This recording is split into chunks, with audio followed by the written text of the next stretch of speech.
වර්තමාන දරුවා මේ දරුවා ඉන්නේ අපේ ඔය විෂයට වැඩිය පාසල් විෂය සීමාවට වැඩිය ඉස්සරහින් නෙමෙයිද?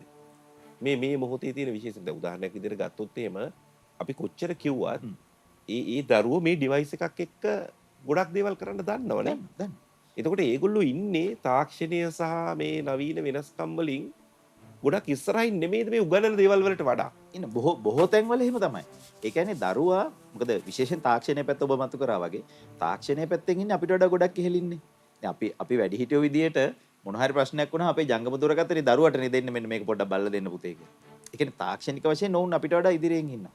එතකොට විය යුත්තේ අධ්‍යාපනය හරහා මේ දරුවගේ දිශානතිය හරියට සකස් කිරීම. ඒ කියන්නේ තාක්ෂණයෙන් ඒ කියන්නේ අපි දැන් chat GPT ගැන කතා කරනවා කෘතිම බුද්ධිය ගැන කතා කරනවා. එතකොට කෘතිම බුද්ධියේ යටතේ කෘතිම බුද්ධියේ වහලෙක් නොවි ඒ කියන්නේ අපේ නිර්මාණශීලීත්වය මොට කරගන්න නැතුව කෘතිම බුද්ධියත් උචිත පරිදි පාවිච්චි කරලා ජීවිතේ ජය ගන්න පුළුවන් මිනිසෙක් නිර්මාණය කරන එකනේ අපෙන් වෙන්න ඕන. එතකොට ඒකට අවශ්‍ය යම් සාධනීය දේවල් මේ ප්‍රතිසංස්කරණ හරහා අපි නිරීක්ෂණය කරනවා. සහ අඩුපාඩුත් තියෙනවා. මොකද සාධනීය දේවල් නිරීක්ෂණය අඩුපාඩු තියෙනවා කියලා මම කිව්වේ අධ්‍යාපන ප්‍රතිසංස්කරණයක් විය යුත්තේ කෙසේද කියලා විද්‍යාවක් තියෙනවා.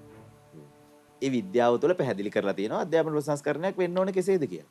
එතකොට මේ විද්‍යාවේ යම් දේවල් අනුගමනය කරාද කියන ප්‍රශ්නේ අපිට තියෙනවා.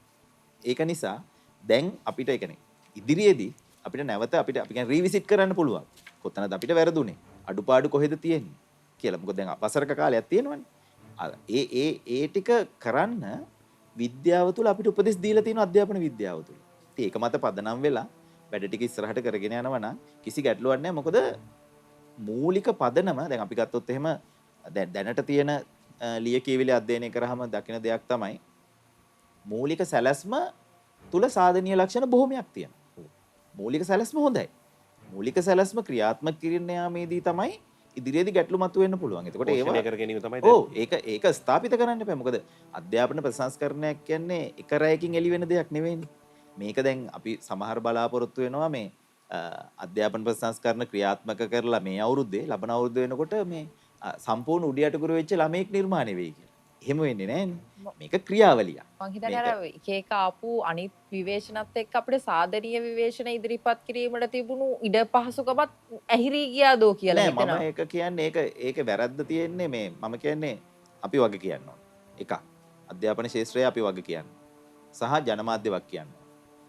ඒ කියන්නේ විද්වතුන් කියන කණ්ඩායම මධ්‍යස්ථව මේ දිහා බලන මිනිස්සු නිහඬයි. දැන් තමයි මේ කතා කරන්න පටන් ගන්න. ඔව් ඒකයි. ඒ කියන්නේ ඔක්කොම උනාට පස්සේ මේ කතා කරලා වැඩක් නැහැ. ඒ කියන්නේ සාධනීය දේවල් මොකද මම විපක්ෂයට ඒ කණ්ඩායමට දොස් පවරන්නේ නැහැ.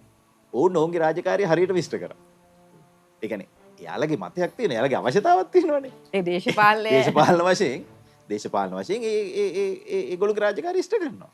එතකොට කවුද අසමත්? නේ? අපි සියලු දෙනා අසමත්. එතකොට මේ වක්කීම අපි සියලු දෙනා ගන්න ඕන. අපි අරගෙන හැබැයි අඩුපාඩු නැත්තේ නෑනේ. අඩුපාඩු තියෙනවා. මේ අඩුපාඩු නිවැරදි කරගෙන යන්න අපි හැමෝම එකතු වෙන්න. එකතු වෙලා ඉස්සරහට ගියොත් මේක අසීරු ගමනක් නෙමෙයි කියන එකයි මගේ විශ්වාසය. දැන් ඔය මේ අධ්‍යාපන විද්‍යාව ඔක ලීසි නෑනේ. දරුවොත් එක්ක ගනුදෙනු කිරීම කියන්නේ මම හිතන්නේ ඒක හරිම සංකීර්ණ කාරණාවක්. දැන් ඔය හැම ගුරුවරයාම අධ්‍යාපන විද්‍යාව ඉගෙන ගත්තායිද? එහෙම නැත්නම් ඒක අවශ්‍යයි නේද ඉස්සෙල්ලාම ඔය ගුරුවරුන් සම්බන්ධයෙන් ඔය ක්‍රියාවලිය කියන්නේ කොහොමද මේක කරන්න කියන කතන්දරේ පැහැදිලිව සැලකීමේදී. ඔව් ඒකට වැඩපිළිවෙලක් අත්‍යවශ්‍යයි නේද? අත්‍යවශ්‍යයි. අත්‍යවශ්‍යයි කියන්නේ මේ මෙතෙන්දී මම මතු කරන්න කැමති අපි හැම වෙලේම කියන ප්‍රකාශයක් තියෙනවා. ඒක ගොඩක් තැන්වල මම කියනවා මොකද ඒක ගුරුවරයාගේ ඒ වැදගත්කම මතු කරන්න අවශ්‍ය නිසා.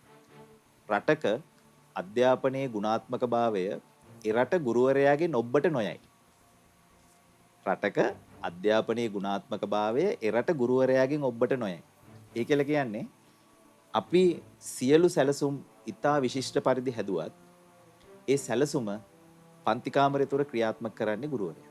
ඉතින් තාම පොල්ලක් කර ගන්න පන්නන්න ඕනි කියලා ඉල්ලනවා නම් ඔව් එතනම ප්‍රශ්නයක් තියෙනවා. ප්‍රශ්නයක් තියෙනවා කියන්නේ මේක දැන් අපේ රට ගත්තොත් එහෙම මම සාමාන්‍යයෙන් ඔය අපි පාසල් වල ගුරුවරුත් එක්ක ගනුදෙනු කරනකොට මම අහන එක ප්‍රශ්නයක් තමයි මෑත කාලීනව ඔබට ඇඟට දැනෙන පුහුණුවක් කොහෙන්ද හම්බුනේ කියලා. වැඩමුළුවකට සම්බන්ධ වුණාද මෑත කාලේ? කියන්න කනගාටුයි. හරි? එතකොට ඒ කියන්නේ අපි අධ්‍යාපන අමාත්‍යාංශ මට්ටමේ ඉඳලා ගත්තොත් එහෙම මුදල් වියදම් කරනවා සෑහෙන. ලක්ෂ ගණන් වලින් මුදල් වියදම් කරනවා. වියදම් කළා ගුරුවරයා ගාවට එනකොට තමයි අපිට මතක් වෙන්නේ කොස්ට් කටින්. වියදම් කපා හැරීම මතක් වෙනවා එතෙන්දී. හරිද? මේක ඉතිහාසයේ ඉඳලා සිද්ධ වෙච්ච දෙයක්. මේකට එක ප්‍රධාන උදාහරණයක් මම කියන්නම්. දැන් මේ අපි කතා කරන මේ ගුරුවරයා සවි බල ගන්නවලා මේ පාඨමාලා කාල සීමාව තුල සිදුවන අපි කියන සම්භව නැගීම කියලා. ඕකට අපි ගියානේ මීට අවුරුදු ගානකට කලින් පාසල් පාදක තක්සේරු කරන්නේ කියලා.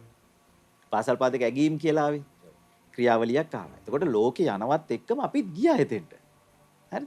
එතකොට උනේ සියලු දේවල් කරා ගුරුවරයා පුහුණු කරන එක අසාර්ථකයි. එතකොට ගුරුවරයා උඩක් බිමක් දන්නේ නැහැ. ගුරුවරයා දන්නේ 1 සහ 5 අතර ලකුණක් දෙන්න කියනවා. මේක කරන්නේ මොකටද? මේකේ වගකීම මොකද්ද? මේකේ වැදගත්කම මොකද්ද? කිසිම දෙයක් නැහැ. එතකොට ගුරුවරයා පුහුණු කිරීම අන්තිම අසාර්ථක වුණා. ඒක නිසා ක්‍රියාවලිය අසාර්ථක වුණා. ඒක නිසා මිනිස්සු විශ්වාස කරා පාසල් පාදක ඇගීම් කියන්නේම අසාර්ථක වැඩක් කියලා. හැබැයි ලෝකෙ මේ ඒ ඔස්සේ තාමත් ඉස්සරහට යනවා. ඒක හතුරෙක් වගේ පේනවා. හතුරෙක් වගේ පේනවා. පැහැදිලිව. ඒ කියන්නේ ගුරු පුහුණුව කියන එක අතිශය වැදගත්. අපි හැම වෙලේම කියන්නේ continuous professional development කියන්නේ. අඛණ්ඩ වෘත්තීය සංවර්ධනය කියන්නේ.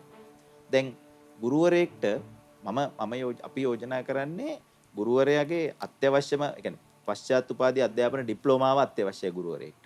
එතකොට ඒ ගුරුවරයාට පහසුකම් සපයන්න ඉතිරි සියලු කටයුතු සම්පූර්ණ වෙන්න. දැන් පුංචි මං එක උදාහරණයක් කියන්නම්. මගේ පීඨේ කොළඹ විශ්වවිද්‍යාලයේ අධ්‍යාපන පීඨේ අපි දෙනවා පශ්චාත් උපාධි ඩිප්ලෝමා පූර්ණ කාලීන පාඨමාලාව. ඒ කියන්නේ ගුරුවරයෙක් අවුරුද්දක් අපිත් එක්ක ඉන්නවා නිවාඩු සහිතව. යාට අමාත්‍යාංශ නිවාඩු ලැබෙනවා. වසරක් සම්පූර්ණම දින 365ක් අපි යටතේ කටයුතු කරනවා. අපිට සාමාන්‍යයෙන් ඒ වගේ ගුරුවරු 120ක් 150කට එකවර උගන්වන්න පුළුවන්. ඔබ විශ්වාස කරනවද? පහුගිය අවුරුදු කීපය තුලම අපිට ආවේ 50කට අඩු පිරිසක්. අලුත්